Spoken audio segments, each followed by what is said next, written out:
हिंदुस्तान में कोरोना महामारी से हाहाकार मचा हुआ है। दूसरी लहर में किलर कोरोना सारे रिकॉर्ड ध्वस्त करता जा रहा है। तो स्टेरॉइड्स के इस्तेमाल को मरीजों की जान बचाने वाली संजीवनी बताया जा रहा है, लेकिन बिना डॉक्टर्स की सलाह के स्टेरॉइड्स लेने की बात जो सामने आ रही है, उससे मरीज की मुसीबतें बढ़ सकती हैं। हमारे साथ मौजूद एक्सपर्ट से हम जानेंगे कि स्टेरॉइड से आखिर क्या कुछ फायदे हैं, क्या कुछ नुकसान है। उससे पहले लेकिन आपको ये स्पेशल रिपोर्ट दिखाते हैं। बेहद सावधानी से, गौर से ये रिपोर्ट जरूर देखिए।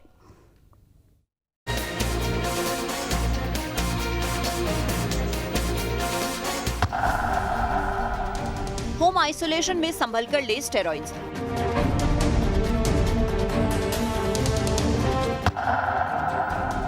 गलत इस्तेमाल पड़ सकता है जान पर भारी। कोरोना पर नई गाइडलाइन में संक्रमितों के इलाज में स्टेरॉइड्स को कारगर बताया गया है, तो मॉडरेट मरीजों की जान बचाने में ये संजीवनी साबित हो रहा है। बताया जा रहा है कि रेमडेसिविर और फैबीफ्लू की तरह ही स्टेरॉइड्स असरदार तो हैं, लेकिन इनके साइड इफेक्ट्स भी बहुत हैं। दरअसल कोरोना संक्रमण में डेक्सामेथासोन, मिथाइल प्रेडनिसोलोन और कॉर्टिसोन जैसे स्टेरॉइड्स के इंजेक्शन और दवाएं संक्रमण पर कारगर साबित हो रही हैं। ये स्टेरॉइड्स मरीजों का ऑक्सीजन लेवल ज्यादा गिरने नहीं देती है। कुछ बीमारियों के इलाज में मुख्य दवाओं के साथ जब स्टेरॉइड दिया जाता है तो उसका असर तेजी से होता है। रिसर्च के बाद इन्हें हर जगह इस्तेमाल किया जा रहा है, तो इसके असर को कम करने के लिए दूसरी दवाएं भी दी जा रही हैं। डॉक्टर्स के मुताबिक स्टेरॉइड से मरीजों के पेट में जलन और गैस की समस्या हो जाती है, इसीलिए एसिडिटी की दवा भी साथ दी जाती है। तो ब्लड प्रेशर और इंसुलिन का स्तर ना बढ़े, इसके लिए दूसरी दवाएं देना भी जरूरी है। कोविड अस्पताल में मरीजों के इलाज के दौरान डॉक्टर ऐसी सावधानी बरत रहे हैं, लेकिन होम आइसोलेशन में रह रहे लोग खुद ही इनका इस्तेमाल कर रहे हैं, जो परेशानी का सबब बन सकता है, क्योंकि इससे रोग प्रतिरोधक क्षमता प्रभावित होने के साथ ही ब्लड प्रेशर भी बढ़ता है। हेल्थ एक्सपर्ट्स के मुताबिक लंबे वक्त तक स्टेरॉइड्स लेने या उसके ज्यादा डोज लेने से कई तरह की समस्याएं हो सकती हैं। इसके इस्तेमाल से पेट में जलन, एसिडिटी, अल्सर का खतरा तक बढ़ जाता है, तो फंगल इन्फेक्शन बढ़ाने से लेकर मोतियाबिंद, डायबिटीज, लिवर में सूजन जैसी मुश्किलें भी बढ़ सकती हैं। स्टेरॉइड्स के ज्यादा इस्तेमाल से भूलने की परेशानी खड़ी हो सकती है, तो इसका ज्यादा इस्तेमाल हड्डियां कमजोर कर सकता है। स्टेरॉइड्स के साइड इफेक्ट से डायबिटीज की समस्या भी बढ़ सकती है। लिहाजा चेतावनी दी जा रही है कि डॉक्टर्स की सलाह के बाद ही स्टेरॉइड दवाएं लेनी चाहिए। जानकारों के मुताबिक कोरोना मरीजों को 5 दिन से ज्यादा स्टेरॉइड नहीं देने चाहिए और उसका सेवन भी धीरे धीरे डोज कम करके ही बंद करना चाहिए। Team news nation. और एक खास पैनल इस पर ज्यादा जानकारी के लिए हमारे साथ मौजूद है। एक्सपर्ट्स की टीम हमारे साथ है। इंट्रोडक्शन आप सभी खास मेहमानों का करवा देते हैं। डॉक्टर एम वली हमारे साथ मौजूद है, आप सीनियर फिजिशियन है। डॉक्टर रजत अरोड़ा भी हमारे साथ मौजूद है, आप यशोदा अस्पताल के एमडी हैं। डॉक्टर सुमन हमारे साथ हैं, आप हेल्थ एक्सपर्ट हैं। आप सभी का बहुत बहुत स्वागत है। सबसे पहले शुरुआत डॉक्टर रजत आपसे करेंगे। कोरोना में स्टेरॉइड कितना खतरनाक हो सकता है, ये समझना हर मरीज के लिए, हर मरीज के परिजन के लिए बेहद जरूरी है, क्योंकि जल्दबाजी में जान बचाने की जो कीमत है वो यहाँ पर मरीज को ना चुकानी पड़े, इसलिए इसके खतरे को आपसे समझना चाहेंगे। डॉक्टर रजत। जिसको भी जब भी कोरोना होता है तो हमारे लिए सबसे जरूरी है कि शुरुआत में ही डॉक्टर की एडवाइस लेना बहुत बहुत जरूरी है। घर में बहुत सारे जो कोरोना के मरीज हैं वो घर में उनकी ट्रीटमेंट हो सकती है। जो माइल्ड डिजीज है उनकी सबकी घर में उनका इलाज हो सकता है, लेकिन वो सारे पेशेंट्स ऐसे जो डॉक्टर से रेगुलर टच में रहें, क्या दवाई लेनी है वो जरूर लें। जैसे आप लोगों ने स्टीरॉइड के बारे में बात किया, तो ये मरीज ऐसे नहीं हो सकते कि घर में अगर माइल्ड डिजीज है तो वो स्टीरॉइड ले रहे हैं। तो जो ट्रीटमेंट है वो प्रोटोकॉल के हिसाब से चलना चाहिए और treatment should be based on patient की कितनी बीमारी है और वो कितना सिक है। बिल्कुल डॉक्टर सुमन, यही सवाल हम आपसे भी चाहेंगे, क्योंकि खतरे को समझना बेहद ज़रूरी हो जाता है। एक तो महामारी की चपेट में आना, कोरोना जैसी बीमारी की चपेट में आना, दूसरा स्टेरॉइड का इस्तेमाल करना, लेकिन कितना खतरनाक ये साबित हो सकता है, कौन सी वो परिस्थितियां होती हैं जिसमें इसके खतरे को हमें भांपना ज़रूरी है?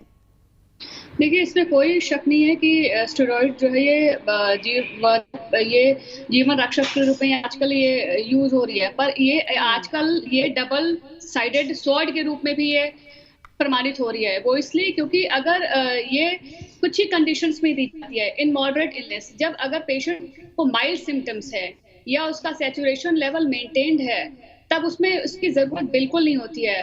पर इसकी मॉडरेट कंडीशन में, लाइक जब हमारे बायोमार्कर्स जैसे सीआरपी है वो हाई है, या second week of viraemia phase में, हमारा जब फर्स्ट वीक ऑफ इन्फेक्शन होता है उसमें हमें बिल्कुल नहीं देना चाहिए। उसमें क्या होता है कि वायरल रेप्लिकेट करता है, और अगर हमने स्टेरॉइड दे दिया तो वायरल का रेप्लिकेशन और तेजी से होगा और हमारी इम्यूनिटी और सप्रेस हो जाती है, जिससे कि वायरल लोड और बढ़ जाता है। तो उस कंडीशन में हमें बिल्कुल भी स्टेरॉइड नहीं देनी है। हमें सेकंड वीक में भी तब देनी है जब हमें दिखे कि सैचुरेशन फॉल हो रहा है या हमारे सीआरपी वैल्यू ज्यादा है, उस कंडीशन में हमें स्टेरॉइड को देना चाहिए। तो चलिए, यहाँ पर कौन सी वो परिस्थितियां हैं जिनमें ये खतरनाक हो सकता है, इसके खतरे को समझना कितना जरूरी है, इस सवाल का जवाब हमने यहाँ पर जाना है। डॉक्टर एम वली भी हमारे साथ मौजूद है। सर, खतरा हमने यहाँ पर दोनों ही एक्सपर्ट से पूछा और बखूबी बताया कि आखिर कोरोना में स्टेरॉइड का इस्तेमाल कितना खतरनाक हो सकता है, वो कौन से हालात यहाँ पर होना चाहिए।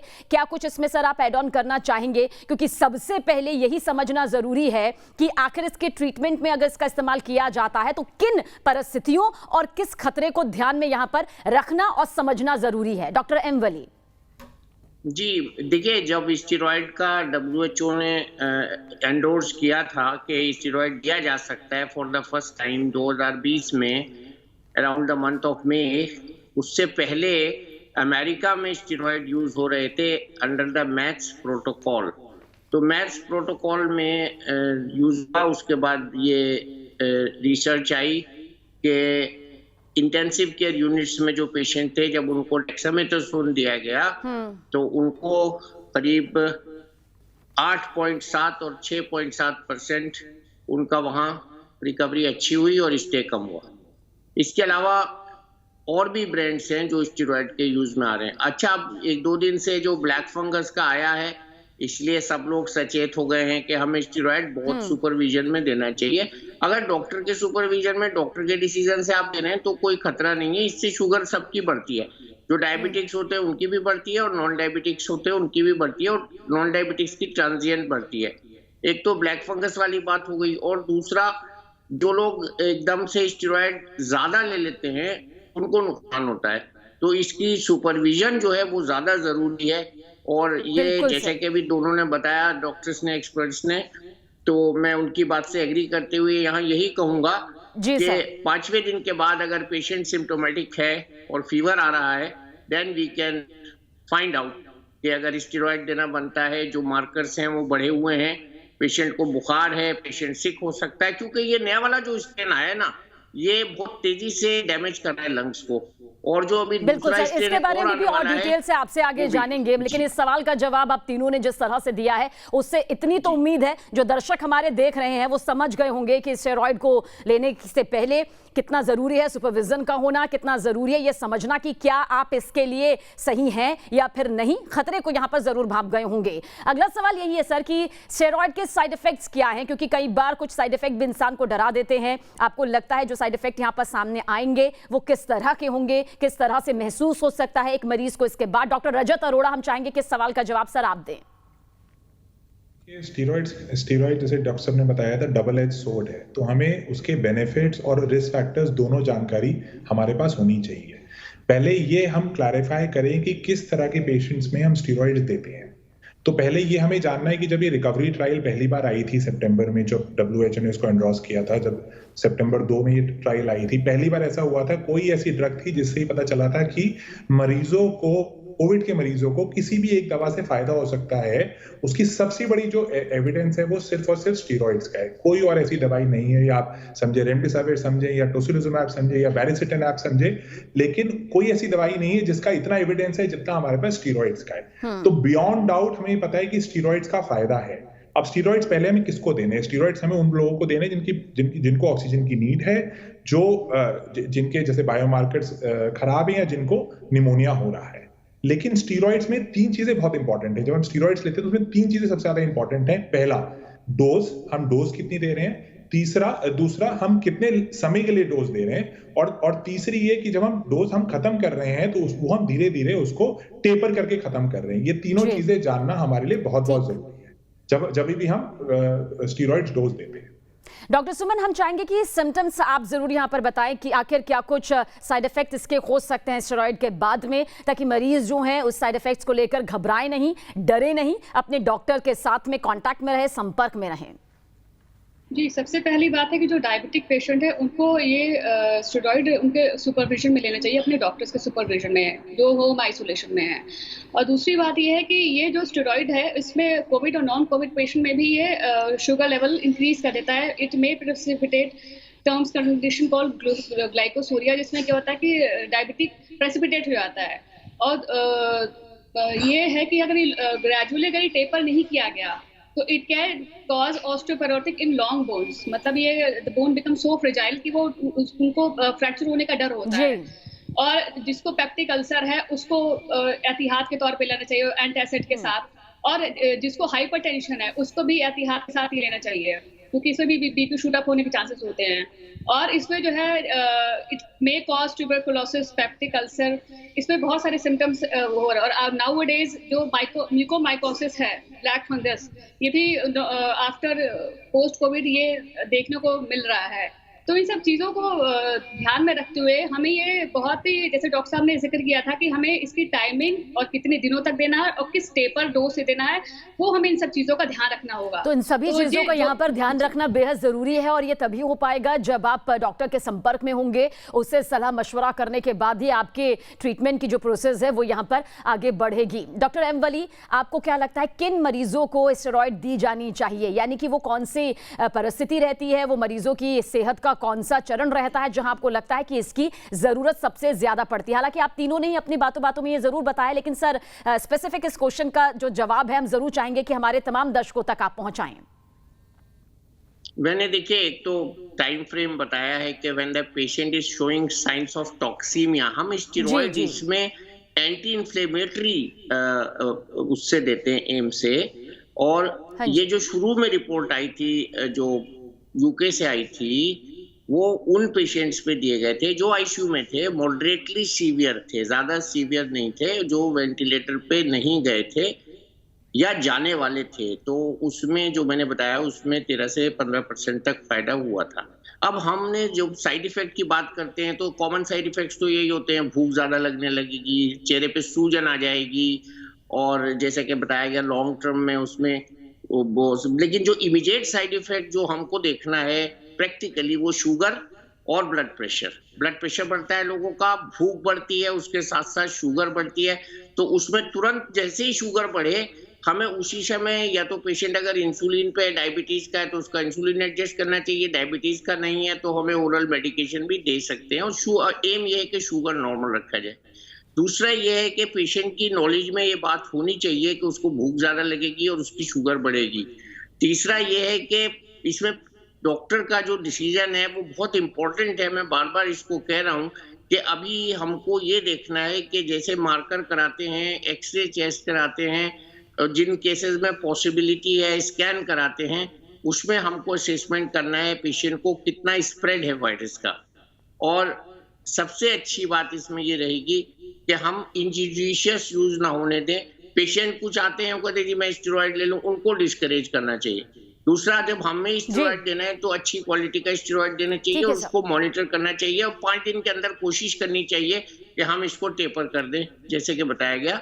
और इसमें सबसे ज्यादा जो लोगों को इंटरेस्ट आया है वो कल परसों जो 2 दिन म्यूकरमाइकोसिस का कवरेज आया है, आप जैसे चैनल्स ने दिया है, लोगों को एजुकेट किया है, उसकी वजह से बहुत जागृति पैदा हुई है इसके लिए।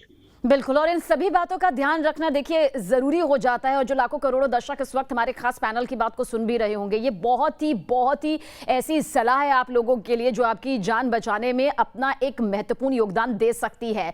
डॉक्टर रजत, अब आपसे यहाँ पर हम चाहेंगे समझे इस पूरी प्रोसेस को कि स्टेरॉइड लेने वालों को ब्लैक फंगस, जिसका जिक्र आप बार बार पैनलिस्ट कर रहे हैं, बार बार बता रहे हैं, आखिर किस तरह का ये खतरा है? क्योंकि इस खतरे को हम चाहेंगे आप समझाएं, इस खतरे को हमारे दर्शकों तक पहुंचाएं, ताकि किसी भी तरह से उनके इलाज के दौरान कोई चूक ना होने पाए। देखिए, म्यूकर जो फंगस होती है ये हमारी सराउंडिंग्स में होती है। जब सब्जी या फल सड़ जाते हैं या फिर हमारे हॉस्पिटल के एयर में या इवन घर के एयर में ये फंगस कॉमनली फाउंड होती है। ये फैलती कैसे है और किन में फैलती है? ये फैलती है एयर ड्रॉपलेट से, पहली बात। और किन में फैलती है? जो इम्यूनो सप्रेस्ड होते हैं। इम्यूनो सप्रेस्ड कौन लोग होते हैं? जिनकी इम्यूनिटी, जिनकी लड़ने की ताकत कम हो गई होती है। अब किस तरह के लोग होते हैं लड़ने की ताकत जिनकी कम हो गई होती है? आजकल के उस तरह के लोग हैं जो कोविड से पहले तो जिनको कोविड है और कोविड के साथ साथ जो हेवी डोज स्टीरॉइड्स पे है, स्पेशली 2 सप्ताह के बाद 3rd से 4th वीक में ये कॉमन आती है, जो हाई डोज स्टीरॉइड्स पे होते हैं। और कैंसर पेशेंट्स हो सकते हैं, पेशेंट जिनका अभी रिसेंटली ट्रांसप्लांट हुआ है उस तरह के पेशेंट्स हो सकते हैं, या जिन पेशेंट्स को HIV की बीमारी है उस तरह के पेशेंट्स को ये फंगस जानलेवा हो सकती है। अभी फंगस क्या करती है? ये ब्लैक फंगस कहते हैं बिकॉज ये काली जैसी होती है। मोस्ट कॉमन जो इसकी प्रेजेंटेशन होती है वो हमारे यहाँ जो फेस होता है, जिसको हम जो साइनस वाला हिस्सा होता है, हमारा जो ब्रेन वाला हिस्सा होता है, और ऑर्बिट वाला जो आंखों के सामने वाला हिस्सा होता है। इसलिए ये 3 उसकी कॉमन प्रेजेंटेशन होती है। और ये प्रेजेंटेशन कैसे होती है? प्रेजेंटेशन सबसे पहले साइनस की तरह, लोगों को फेस पे दर्द हो सकता है, जुकाम हो सकता है, पस निकल सकता है, आंखों के सामने स्वेलिंग हो सकती है, धुंधला दिख सकता है, डबल विजन हो सकता है। ये सारी कॉमन चीजें हो सकती हैं, इंक्लूडिंग हेडेक। जो इस तरह के पेशेंट्स होते हैं ये जानलेवा क्यों हो सकती है? क्योंकि अगर इसका ट्रीटमेंट सही समय पे नहीं किया जाए तो 20 से 50% तक लोगों की मृत्यु हो सकती है। उसमें डॉक्टर्स और अस्पताल कुछ नहीं कर पाएगा, बिकॉज ये फंगस इतनी तेजी से बढ़ती है। और उसके बावजूद भी अगर डॉक्टर इसकी सर्जरी भी करते हैं और दवाइयां भी देते हैं, उसके बावजूद भी ठीक होने की चांसेस कम रहती हैं। लेकिन इससे भी ज्यादा जानलेवा तब हो सकती है कि अगर ये फंगस हमारे फेफड़ों में चले जाए। उस समय जिस समय पेशेंट को खून आ सकता है मुंह से, या निमोनिया हो सकता है, उस तरह के पेशेंट्स में 80% उस तरह के पेशेंट्स में ये जानलेवा हो सकती है। बिल्कुल डॉक्टर सुमन, ब्लैक फंगस जिसका जिक्र हम लगातार यहाँ पर कर रहे हैं, इसके खतरे को डॉक्टर रजत ने बखूबी यहाँ पर बताया पूरे एक पॉइंट्स के जरिए कि किस तरह से ये खतरा यहाँ पर हो सकता है, किस तरह से इस खतरे से यहाँ पर बचा जा सकता है। बचने का जिक्र भी हालांकि हम बाद में करेंगे और डिटेल के साथ में, लेकिन आपको क्या कुछ लगता है कि कितना समझने की ब्लैक फंगस के इस पूरे प्रोसेस की ज़रूरत है ताकि वक्त पर इलाज हो सके, वक्त पर पूरा ट्रीटमेंट होगा तो मरीज की जान बचाई जा सके? क्योंकि अभी फिलहाल एक खौफ दिखाई दे रहा है, लेकिन हमारा मकसद किसी भी तरह से खौफ फैलाना नहीं है, दहशत फैलाना नहीं है, बल्कि इस पूरे प्रोसेस को समझाना है। क्योंकि जब हम समझेंगे तभी हम ये मान पाएंगे कि हमें अपना ट्रीटमेंट आगे कैसे बढ़ाना है। जी, पहली बात तो ये है कि देखिए अभी पैनिक होने की सिचुएशन नहीं, और आप बिल्कुल पैनिक मत होइए। बस ये है कि सबके माध्यम से हमें सिर्फ जागरूकता फैलानी है कि आप इस चीज़ से अवेयर रहें, अवगत रहें कि ये चीज़ अगर सिम्टम्स दिखें तो आप अपने डॉक्टर से सलाह परामर्श ज़रूर लें। पर यह है कि इसमें जो है कुछ चीज़ों का आपको ध्यान रखना पड़ेगा। जैसे कि जो पेशेंट ऑक्सीजनेशन पे हैं, जैसे कि घर पे हैं, तो वो अपने जो मास्क है उसमें जो ह्यूमिडिफिकेशन और जो मॉइस्चर उसमें होता है उसको क्लीन करते रहें। आप नोज, थ्रोट, ये सारी चीज़ें बराबर आप क्लीन करते रहें। और इसमें क्या है, साफ सफाई रखें। जो है कि आप डस्ट वाली और गंदी जगह पे ना जाएं और हाथ सैनिटाइज करते रहें। और ये जो है इसमें क्या है कि आप इसमें सर्जिकल ये कभी-कभी जब जैसे डॉक्टर साहब ने जिक्र किया कि इसमें ये इन्वेजिव है, इसलिए जो है इसमें सर्जरी भी करनी पड़ जाती है। जो इसमें डिकेट पार्ट होता है उसको रिमूव करना पड़ जाता है। पर ये है कि इसमें जो है इसमें जो एंटी फंगल थेरेपी चलती है 4 से 6 हफ्ते भी चल सकती है। तो हम इसमें बहुत सारे एहतियात बरतें कि इसमें बिल्कुल भी पैनिक होने की जरूरत नहीं है। ऑल्दो कि इट्स इन्वेजिव, बट इसमें घबराने की जरूरत नहीं है।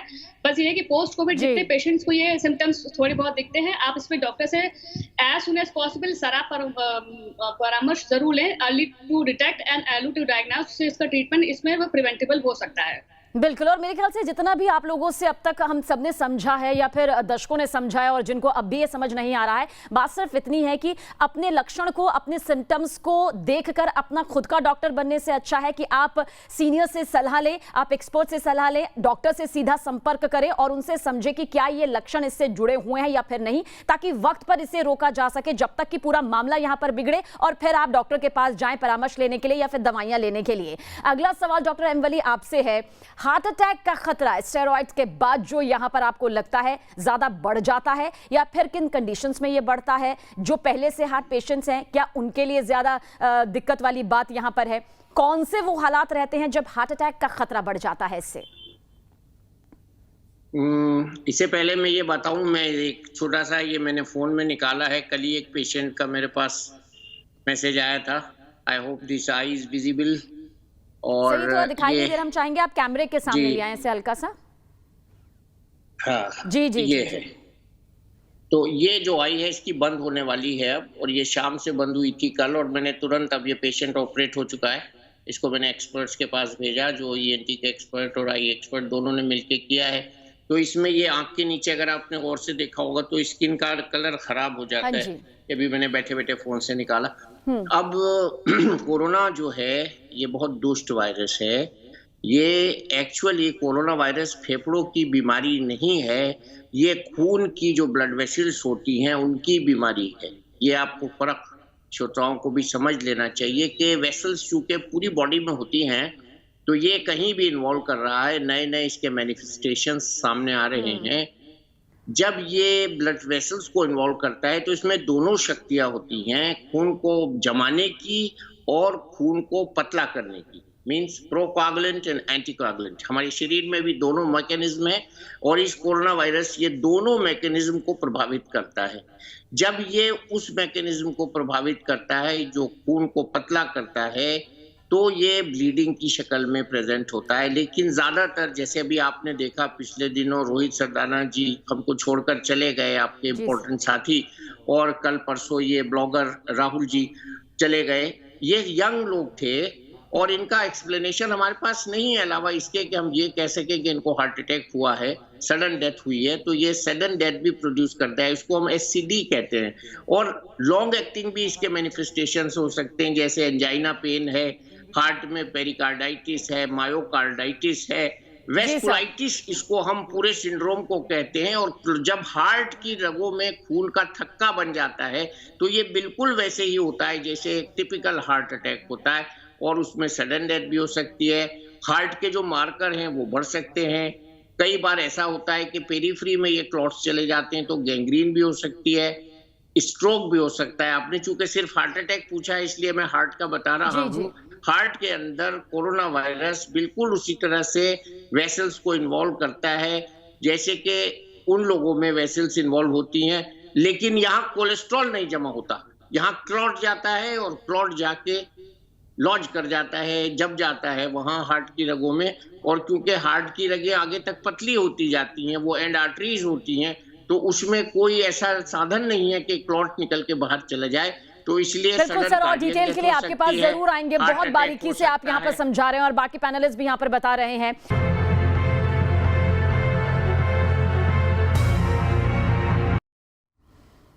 तो मकसद हमारा यही है कि कोरोना जैसी महामारी से आप बच सके, सावधान हो सके। स्टेरॉइड को लेकर आज हमारी ये खास पेशकश जारी है। हमारे साथ एक खास पैनल भी मौजूद है। डॉक्टर रजत, अब एक बार फिर से शुरुआत यहाँ पर आपसे करना चाहेंगे। खतरे को समझ लिया, हार्ट अटैक के ये पूरे प्रोसेस को हमने समझ लिया, लेकिन डॉक्टर सुमन आपसे शुरुआत कर लेते हैं।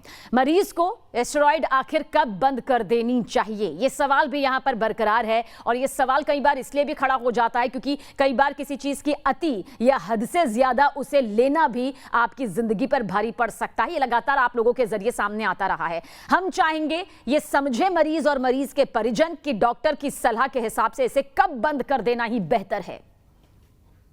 देखिए, सबसे पहली बात तो जो आप लोग हम अभी तक जिक्र कर रहे हैं कि हमेशा ये जो स्टेरॉइड है, ये लोग आजकल का ये ट्रेंड है कि सबसे पहले अगर किसी को कोविड हुआ तो सबसे पहले जो व्हाट्सएप पे मैसेजेस डॉक्टर की, फ्रेंड्स की या सबकी वो आती है प्रिस्क्रिप्शन की, आप यार ये सारी दवाइयाँ ले लो, and they have started from the day 1। तो उससे क्या होता है कि वायरल निमोनिया होने का खतरा उन पेशेंट्स में ज्यादा बढ़ जाता है as compare to normal ones. तो इन सब चीजों को ध्यान में रखते हुए हमें स्टेरॉइड की ये जो स्टेरॉइड है, मैं अभी भी बार बार इस चीज पे एम्फसाइज कर रही हूँ कि आप जब भी आप अभी स्टार्ट करते हैं, आप कोविड आप इन्फेक्शन हो रहा है आपको, तो तुरंत स्टेरॉइड नहीं स्टार्ट करें। ऐसे बहुत सारे मरीज आए हैं मेरे संपर्क में, या मैं आम लोगों में ट्रेंड ये देखती हूँ कि कोरोना से जैसे फर्स्ट डे से इन्फेक्शन हुआ तो वो पूछते हैं कि क्या हम ये सारी मेडिसिन ले लें, जिसमें सारी फ्लू, स्टेरॉइड और सारे वो 10-15 दवाइयाँ पहले ही होती हैं। तो हम उनको ये एडवाइस करते हैं कि अगर आपको कोई भी सिम्टम्स नहीं है, कोई भी लक्षण नहीं है आपको, और अगर माइल्ड सिम्टम्स है, जैसे फॉर एग्जांपल कि आपका सैचुरेशन अगर मेंटेन है मोर देन 24, आपकी सीआरपी वैल्यू, सारे बायोमार्कर्स अगर एक्यूट फेज में अगर वो थोड़ा बहुत भी अगर हाई होते हैं, तो ये इट्स अ नॉर्मल फिजियोलॉजिकल जो इन्फ्लेमेटरी रिस्पॉन्स होता है हमारी बॉडी का, वो होता है, नॉर्मल है, जो कि इस पर पैनिक होने की बिल्कुल जरूरत नहीं कि हमारा सीआरपी एकदम से बढ़ गया हम स्टेरॉइड लेना शुरू कर देते हैं, हमारा डी डाइमर बढ़ गया हमें तुरंत स्टेरॉइड चाहिए, नहीं। और सीटी स्कोर अगर आपका 8 से कम है तो उसमें नहीं लेना है। तो ये सब चीजों को आप ध्यान में रखिए प्लीज, क्योंकि ये लोग ये घर पे ट्रीटमेंट वो सोचते हैं कि यार इन्होंने तो हमें कुछ बताया नहीं, ज्यादा मेडिसिन नहीं बताई, हम चलो एहतियात के तौर पे हम पहले हैवी डोज सारे स्टेरॉइड्स वगैरह के ले लें, जो कि बहुत नुकसानदायक है। तो इसमें क्या है कि जब ये इन पेशेंट को, जैसे जो डायबिटिक है, हाइपरटेंसिव हैं, या जिनको पेप्टिक अल्सर वगैरह की शिकायतें हैं, और एल्डरली पीपल जो कि ऑस्टियोपोरोटिक हो रही है, जिनकी संभावना जिसमें ज्यादा होती है, जिनकी बोन वगैरह ज्यादा फ्रेजाइल हो सकती है इन एल्डरली पेशेंट, उन सब पेशेंट्स में ज्यादा एहतियात बरतने चाहिए।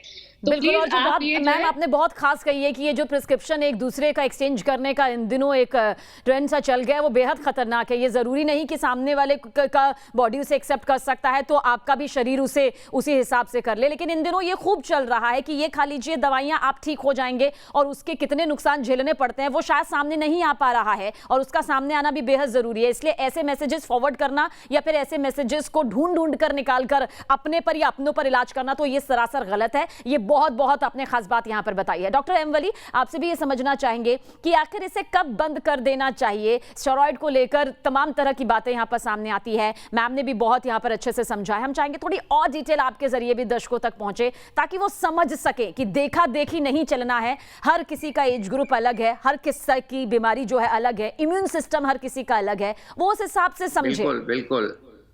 बिल्कुल आपने बहुत ब्रिलियंट बातें अपने सवाल में रखी हैं, मैं आपकी तारीफ करूंगा इसके लिए। Thank you sir. देखिए, पहली बात तो ये मैसेज बिल्कुल ना जाए आपके चैनल से कि स्टेरॉइड नहीं लेने हैं। स्टेरॉइड लेने हैं, डॉक्टर की सलाह से लेने हैं। इसमें मैं एक बहुत प्रैक्टिकल टिप बता देता हूँ जो मरीज खुद पता लगा सकता है। जैसे हम काउंट्स कराते हैं, टोटल काउंट्स किसी की 8-9 हजार एवरेज रहती हैं, 10,000 वायरल में टोटल काउंट्स नहीं बढ़ती। हमेशा जब भी आप 1 हफ्ता 2 हफ्ते 5 दिन में अपना ब्लड काउंट्स कराते हैं 5, 6, 7, 8, 9 हजार, सडनली आपकी 17,000 आने लगे, फिर अगले दिन 19 हो जाए, फिर 21 हो जाए, फिर 23 हो जाए, इसका मतलब ये स्टेरॉइड ने अपना काम कर दिया, आप सेप्टिसीमिया में चले गए, आपको दूसरे इन्फेक्शन ने घेर लिया जो बैक्टीरियल इन्फेक्शन है।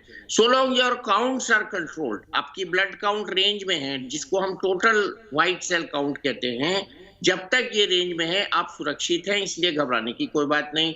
दूसरा, डायबिटीज को बहुत बारीकी से कंट्रोल करिए। अगर आप दिन में 1 बार करते थे पहले चेक ब्लड शुगर, तो 2 बार कीजिए। मैं अगर आप चाहें 3 बार करना मैं मना नहीं करूंगा, अगर आपके पास बहुत पतली नीडल वाला ग्लूकोमीटर है जिससे पेन भी नहीं होता और ब्लड भी ज्यादा नहीं निकलता और बाद में निशान भी नहीं पड़ता। तीसरी बात, अपना ब्लड प्रेशर पाबंदी से चेक कराते रहिए। ये सब क्रूड इंडेक्सेस हैं, जब इनको हम मिला के देखते हैं तो हमको लगता है स्टेरॉइड का हमारे ऊपर असर पड़ा है। और रोज जब आप सुबह को सो के उठ रहे हैं तो अपना फेस जाके बाथरूम में शीशे में देखिए और ये देखिए कि कितनी सूजन है। जब ये सब होने लगे तो स्टेरॉइड को डॉक्टर से कहिए कि साहब अब मैं नहीं ले पाऊंगा, आप अपना डिसीजन रिवाइज करिए। कितना, मैं तो हर पेशेंट को 1-1 दिन बढ़ाता हूँ स्टेरॉइड में, उनसे ये नहीं कहता आप 10 दिन ले लो, 5 दिन ले लो। मैं उसको कहता हूँ भाई कल बताऊंगा कितना टेपर करना है। तो इसको कहते हैं डॉक्टरी में फाइन ट्यूनिंग।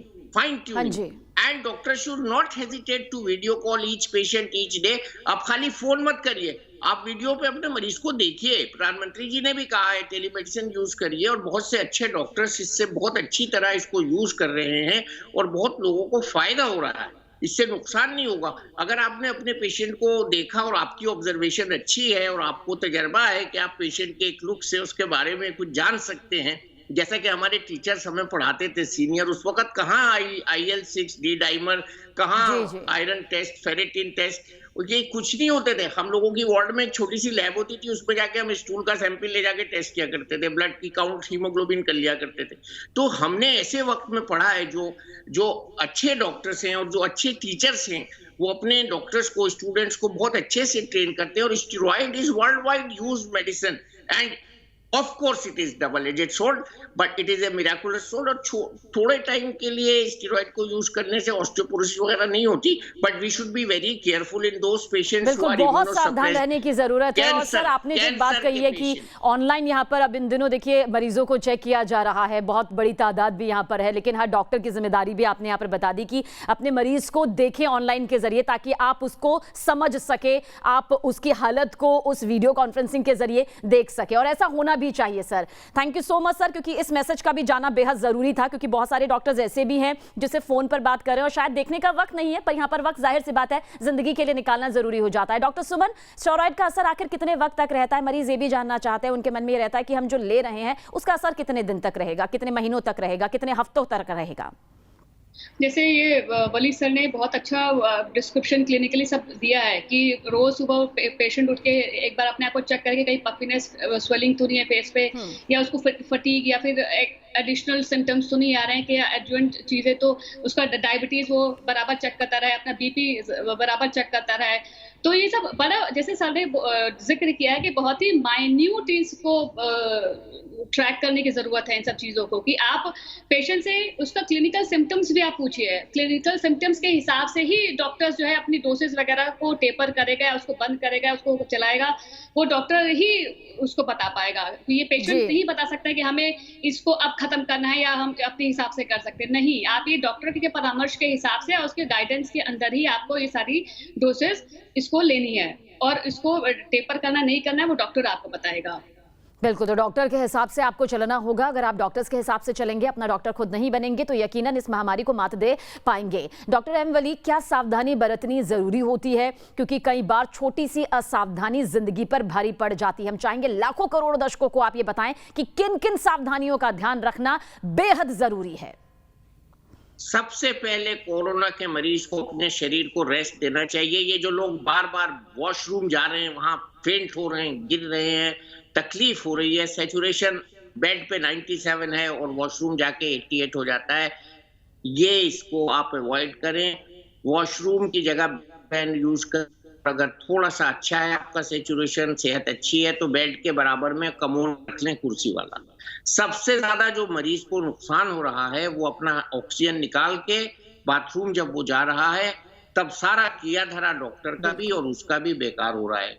दूसरे, कमर को थपथपाना, इसमें हर 2 घंटे पे कम से कम 10 मिनट के लिए, ये एक ऐसा इलाज है जो कोरोना में रामबाण सिद्ध होता है। Is as good as doing a good physiotherapy, good exercise for the lungs. तीसरे, लेटे लेटे आप अपने इमोशंस को, विचारों को पॉजिटिव रखिए। आप इस बात की उसमें डिप्रेशन में मत जाइए कि मुझको कोरोना हो गया, अब मैं नहीं बचूंगा। ये आपको जो स्पिरिट है ये वाली पॉजिटिव रखनी है, मैं जरूर कोरोना से लड़ूंगा। और चौथे ये है कि सैचुरेशन पाबंदी से देखिए, कभी कभी ये सैचुरेशन मीटर धोखा देता है। थोड़ी देर लगाइए, अपने हाथ को थोड़ा गर्म कीजिए, थोड़ा सा रब कीजिए और अंगूठे में लगाइए। अगर आपकी उंगली बहुत पतली है, लेडीज की नेल पॉलिश लगी है, उसके ऊपर भी सैचुरेशन ठीक नहीं आता, तो आप सैचुरेशन देखिए। अपने सैचुरेशन को बढ़ाने का सबसे अच्छा तरीका है जितना हो सके उल्टे लेटिए।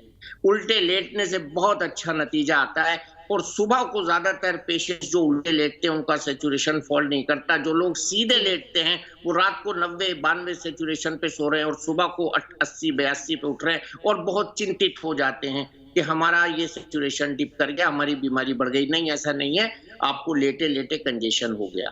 इसके अलावा सारी बातें आपने बेहद खास बताई हैं, आपने और डॉक्टर सुमन सभी ने। लेकिन एक बात जो सबसे ज्यादा अहम इस दौरान आपने कही कि सिर्फ शारीरिक तौर पर नहीं, अगर शारीरिक तौर पर मजबूत होना है तो मानसिक तौर पर भी मजबूत होना होगा। और रिपोर्ट पॉजिटिव आई है तो उससे 2 गुना पॉजिटिव अपने विचारों को रखिए, फिर रिपोर्ट का बहुत जल्द नेगेटिव आना लगभग तय ही यहां पर जरूर होगा। बहुत बहुत शुक्रिया आप दोनों का ही हमसे बातचीत करने के लिए, और लाखों